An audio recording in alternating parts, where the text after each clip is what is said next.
Hi, I'm Matt with Rhino Tool, and today I'd like to talk to you about maintenance with our pneumatic drivers. Whether it's a PD55 or any of our big bodies, a PD110, 140, or 200, they're virtually the same other than the size.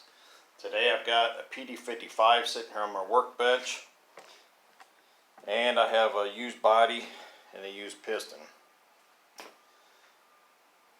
Rust is the #1 enemy to these things. For any long-term storage, you don't use it that often, whatnot, you want to make sure you have plenty of lubrication on the inside of these. These are bare steel on the inside. There's no piston rings on the piston.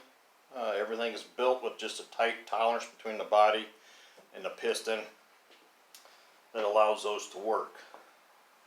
When there's not enough oil on the inside, your piston bore will rust up. You'll get rust on your piston, and when you go to use it, it's not going to drive very good. If that's the case, you'll have to remove the top plate, see what's going on inside, why it's not working. Remove the top plate, remove your piston. If you see rust inside there, you can use a real fine emery cloth or Scotch-Brite. Clean it up real good, wipe it out. Same with your piston. Clean it up. Smear some oil around the inside, smear some oil on your piston, drop it back in, put your top plate on, and try to get your driver going again.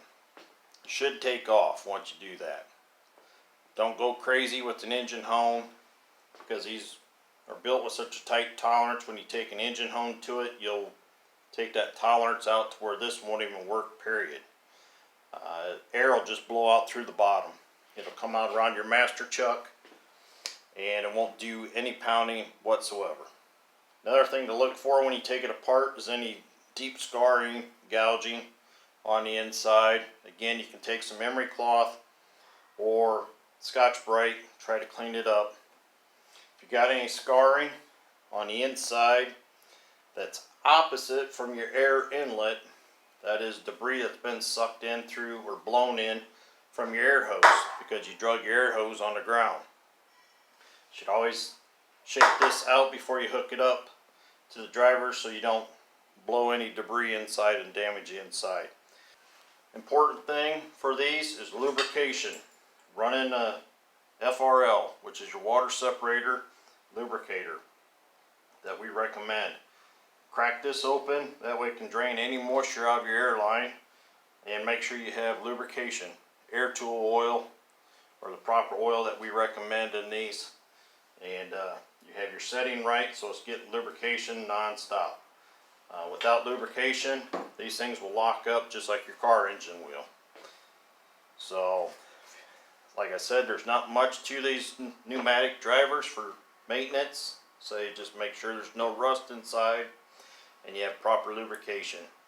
If you got any other questions, feel free to reach out to me at Rhino Tool. Shoot me an email or call.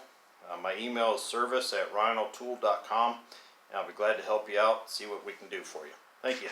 Bye.